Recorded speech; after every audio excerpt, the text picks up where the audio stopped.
আল্লাহ যেটাকে ন্যায় বলেছেন সেটাই ন্যায়, আল্লাহ পাক যেটাকে অন্যায় বলেছেন সেটাই অন্যায়, আল্লাহ যেটাকে হক বলবেন সেটাই হক, আল্লাহ যেটাকে বাতিল বলবেন সেটাই কি।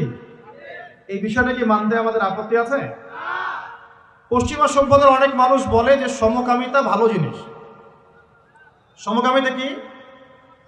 ওরা বলে ব্যক্তি স্বাধীনতা, একজন ব্যক্তির এখতিয়ার স্বাধীনতা, সে ছেলেকে বিয়ে করতে পারে, মেয়েকেও বিয়ে করতে পারে। কোরআন কি বলছে? কোরআন বলছে এটা এত জঘন্য পাপ যে পাপের কারণে আল্লাহ একটা কওমকে আকাশে উঠিয়ে পাথর বর্ষণ করে জমিনে দফন করে দিয়েছে, কওমে লূত। তাহলে মানুষের চিন্তা আল্লাহ পাকের ওহীর মধ্যে পার্থক্য হলো না? পার্থক্য হলো কিনা? তাহলে এখন ন্যায় অন্যায় হক বাতিল কে ফিক্স করবে, আমি নাকি আল্লাহ রাব্বুল আলামিন? বহু মানুষ মাদক দ্রব্যটাকে অনেকে হালাল মনে করে খায়, হালাল মনে করে, আবার অনেকে খায় কিন্তু এটা যে বড় মাপের কবিরা গুনাহ এটা সে বিশ্বাস করে না, চিন্তা করে না। তো মাদক হালাল না হারাম, ভালো না মন্দ, এই ডিসিশন কে নিবে, আমি না আল্লাহ? তো নবীজি বলছেন কোরআন এবং সুন্নাহকে মারির দাঁত দিয়ে কামড়ে ধরে থাকবে। এখন আমরা যে বিষয় থেকে এখানে আসলাম যে আল্লাহ রাব্বুল আলামিন আমাদেরকে যে পুরো জীবন দিয়েছেন, এই জীবনের মধ্যে যৌবন যত গুরুত্বপূর্ণ, আমাদের পুরো বছরের মধ্যে রমজান মাস কিন্তু তার চাইতে বেশি গুরুত্বপূর্ণ। রমাদানের সওম ফরজ হয়েছে দ্বিতীয় হিজরিতে। কত হিজরি ভাই? দ্বিতীয় হিজরি আবার কি? আল্লাহর নবীর নবুয়ত জীবন 23 বছর। কত বছর? এই 23 বছরের প্রথম 13 বছর তিনি ছিলেন মক্কায়। কোথায়? পরের 10 বছর ছিলেন কোথায়? মদিনায়। এই যে মদিনায় হিজরত করলেন তিনি, হিজরত মানে স্থানান্তরিত হলেন, এই হিজরতের প্রথম বছরটাকে বলা হয় প্রথম হিজরি, হিজরতের দ্বিতীয় বছরটাকে বলা হয় দ্বিতীয় হিজরি। এই দ্বিতীয় হিজরিতে আল্লাহ রাব্বুল আলামিন রমজান মাসের রোজাটা ফরজ করেছেন। তার আগে কি ফরজ ছিল তাহলে? তার আগে ফরজ ছিল আশুরা রোজা। কিসের রোজা? আশুরা রোজার নাম শুনেছেন তো? কোনটা? হ্যাঁ হ্যাঁ, যেদিনে মূসা আলাইহিস সালাম এবং বনু ইসরাঈলকে আল্লাহ পাক ফেরাউনের বাহিনী থেকে নাজাত দিয়েছে, এটা না? আচ্ছা, এটা আগে ফরজিয়াতের পর্যায়ে ছিল।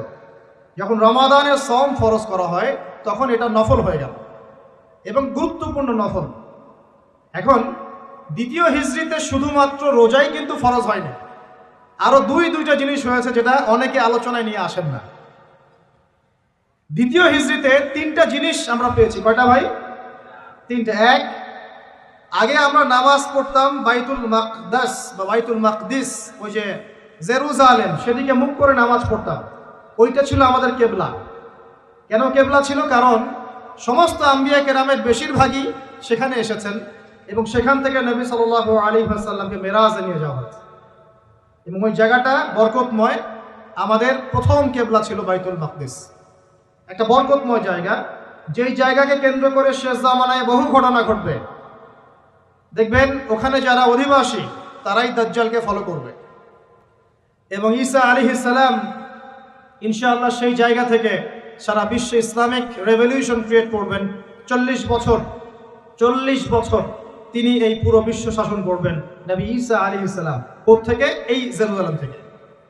এগুলো অচিরে হবে এবং দাজ্জালকে সেখানেই হত্যা করা হবে। মানে সুবহানাল্লাহ, এই জায়গাটা অনেক গুরুত্বপূর্ণ। এই কারণেই তো জিউসরা সব ওইখানে গিয়ে ঘাঁটি কেড়েছে, এই মুসলমানদেরকে মেরে কেটে বের করে দিচ্ছে, দিয়ে ওরা বসতি করা শুরু করেছে। কিন্তু এটাই হবে পৃথিবীর ইতিহাসে তাদের সর্বশেষ বসতি। বলেন আল্লাহু আকবার।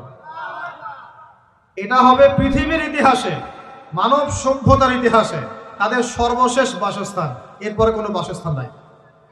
এরপর আল্লাহ রাব্বুল আলামিন ঈসা ইবনে মারইয়ামের হাত দিয়ে তাদের এক একজনকে এখান থেকে বের করে দিবেন ইনশাআল্লাহ। ঈসা ইবনে মারইয়াম সেখানে ইসলামিক রেভলিউশন ক্রিয়েট করবেন অচিরে। কত বছর পরে আল্লাহ ভালো জানেন, কিন্তু এটা হবে, না হয় কিয়ামত হবে না ইনশাআল্লাহ। ওই দিকে মুখ করে আমরা আগে নামাজ পড়তাম। কেন? এটা প্রমাণ করার জন্য যে মুহাম্মদ সাল্লাল্লাহু আলাইহি ওয়াসাল্লাম সমস্ত নবীদের মধ্যেই একজন। এই সমস্ত নবীদের প্রতি আমরা ঈমান রাখি, আমরা তাদেরকে আলাদা করে চিন্তা করি না। করি? আমরা বিশ্বাস করি না মূসা আলাইহিস সালাম আল্লাহর নবী, ঈসা আলাইহিস সালাম আল্লাহর নবী, দাউদ, সুলাইমান সবাই আল্লাহর নবী এবং মুহাম্মদ সাল্লাল্লাহু আলাইহি ওয়াসাল্লাম আল্লাহর নবী, কিন্তু ওরা বিশ্বাস করে না যে মুহাম্মদ সাল্লাল্লাহু আলাইহি ওয়াসাল্লাম আল্লাহর নবী। আমরা কিন্তু সমস্ত নবীদেরকে বিশ্বাস করছি, বলেন আল্লাহু আকবার। এখন দেখেন, এই একাত্মতা পোষণ করার জন্য আমরা কিন্তু প্রথম কিবলা ছিল আমাদের কোন দিকে? বাইতুল মাকদিসের দিকে। যখন ইহুদিরা মুহাম্মদ সাল্লাল্লাহু আলাইহি ওয়াসাল্লামকে দেখেও চিনল না, মদিনায় পেয়েও তার দ্বীন ইসলাম কবুল করলো না, তাকে শেষ নবী বলে স্বীকার করলো না, তখন আল্লাহ রাব্বুল আলামিন নবী সাল্লাল্লাহু আলাইহি ওয়াসাল্লামকে বললেন, তোমার চেহারা এখন ঘুরিয়ে নাও কাবার দিকে, বলেন সুবহানাল্লাহ। এই যে রমজান মাসে আমরা নতুন একটা দিক পেলাম, নতুন এক কেবলা পেলাম, নতুন একটা জাতি গঠন করলাম। আল্লাহু আকবার। রমজান মাস শুধু রোজা দেয় নাই, একটা জাতির ঐক্য দিয়েছে, বলেন সুবহানাল্লাহ। এই কথাটা অনেকে বলে না।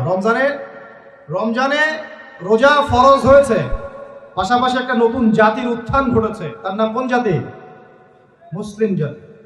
যে জাতি সমস্ত নবীদেরকে আল্লাহর নবী বলে স্বীকার করে। ইব্রাহিম আলাইহিস সালাম আল্লাহর নবী, আমরা তাও স্বীকার করি। দাউদ, সুলাইমান, মুসা, ঈসা সবাই আল্লাহর নবী, আমরা স্বীকার করি।